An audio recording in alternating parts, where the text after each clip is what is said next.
Today I'd love to bring you along on my sketchbook practice. When I travel, I look for interesting things to paint. This is Mendocino. It's a bluff area. It was an artist village. It's got a lot of really old historic homes.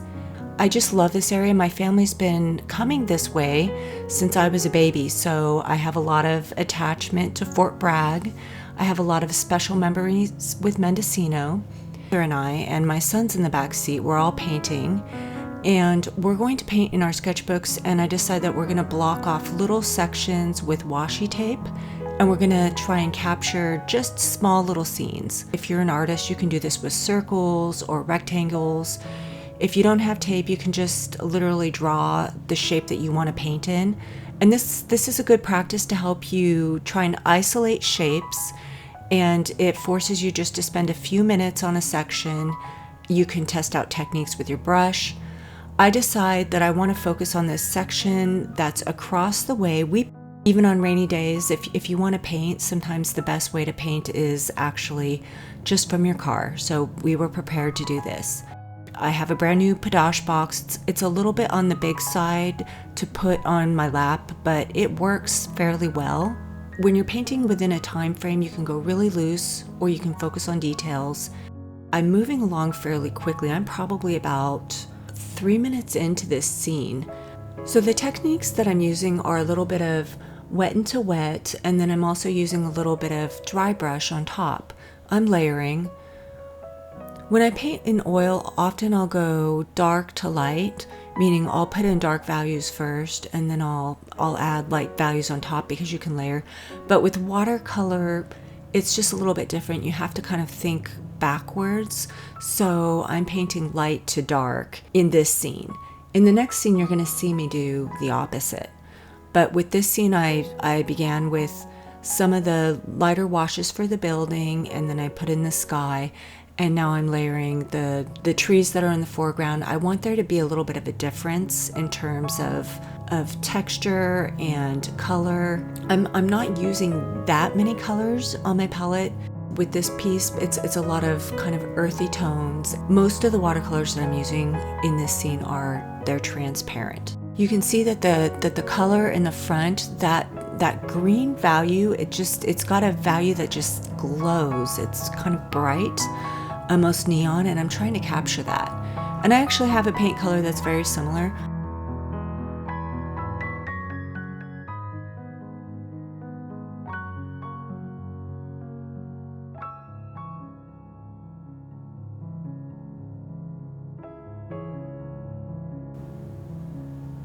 I'm really happy that instead of deciding just to go get a cup of coffee or tea, that we decided to do these paintings, even though the weather's bad.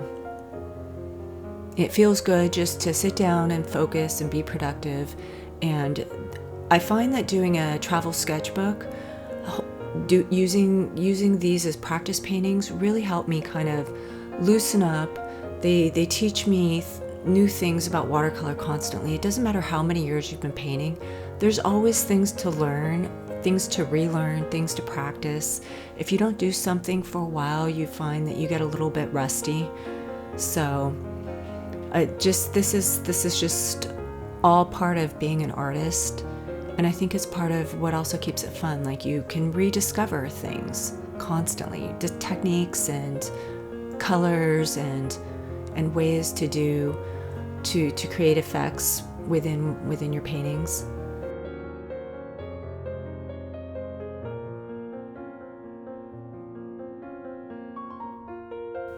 We're talking a bit in the background about the way that she paints. She tends to focus on really tight details, and I do too. If you are familiar with my larger works, my work is very detailed, it's very polished. There's a lot to look at in both watercolor and oil. With my sketchbook travel practice, I've really been trying to capture, more of an essence versus a really tight feeling. In these little examples, I'm kind of deliberately painting a little bit tighter, but the next scene you're gonna watch me paint, you're gonna be able to see a scene that's done loose and quick and just more expressive.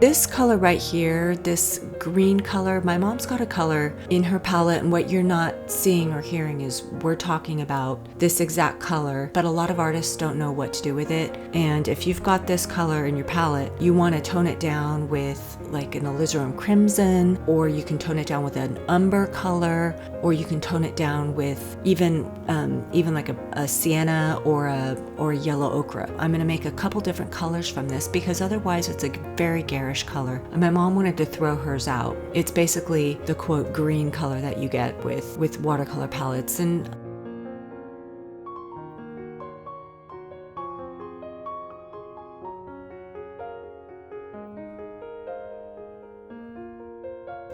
right there you can see I made like four different colors right off the bat with that one paint. So I never throw any of my paints out.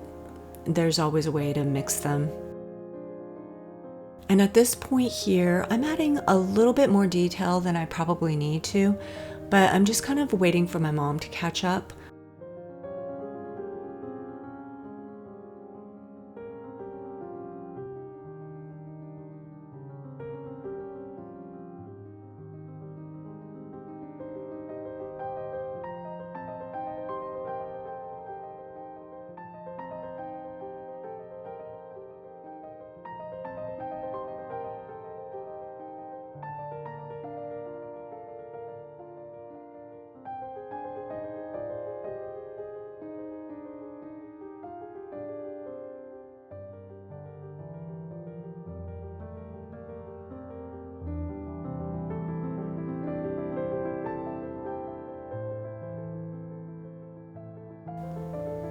And I know from experience, if I don't put these trees in the foreground first, that I'm not going to be able to get them to stand out.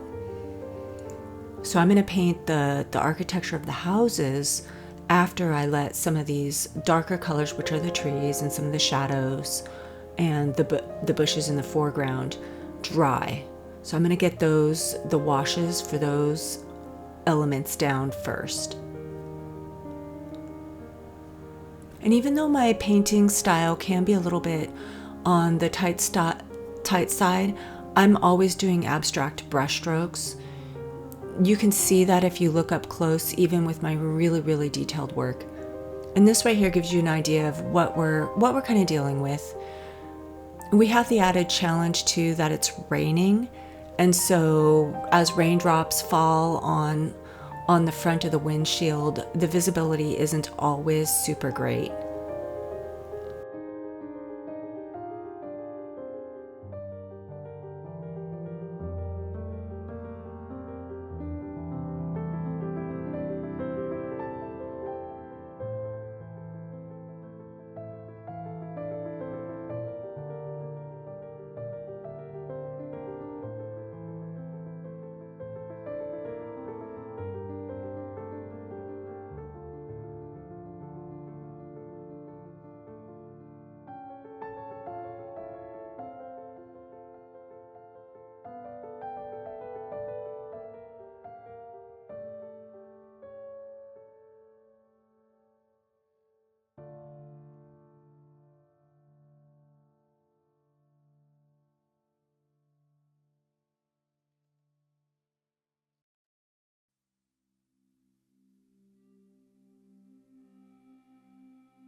When it's wet outside and when you've got a lot of humidity, you might want to have a blow dryer, and we have a little battery powered hair dryer with us, and that was thanks to my mom.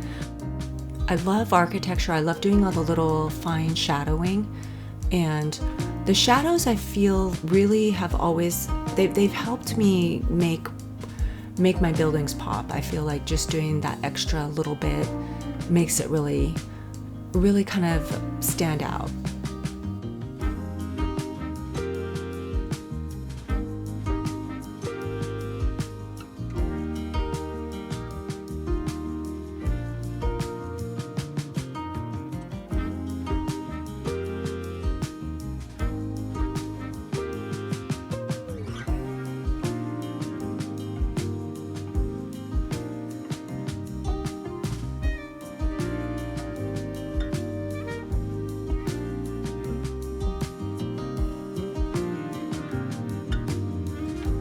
So this was a quicker painting, and you can see there's not a lot of color in the scene, but as I turn to my right, I'm going, oh my gosh, I don't know why I didn't even look this way, but this is a great example of everywhere you look, there's something new to paint.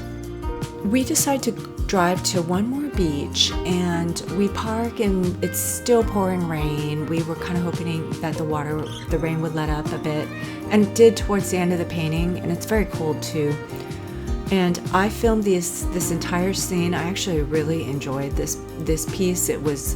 I felt like I was getting what I wanted. It was abstract. I was getting to paint reflections. I love painting reflections. I've done a lot of work like that in my big scenes, and guess what? Dang it. If you found value in my video, please like and subscribe. It greatly helps me grow my small YouTube channel.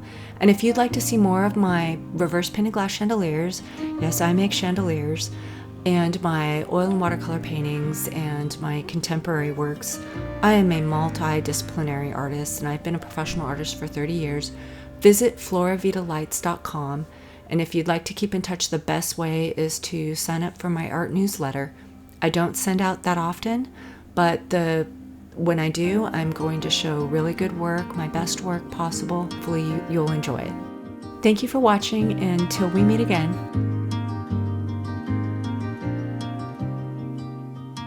Tomorrow feels like sunlight spilling through the blinds. I don't know if I'll reach it, maybe I won't mind. I keep returning, tracing steps I left behind, as if the past could teach me what I'd like to find.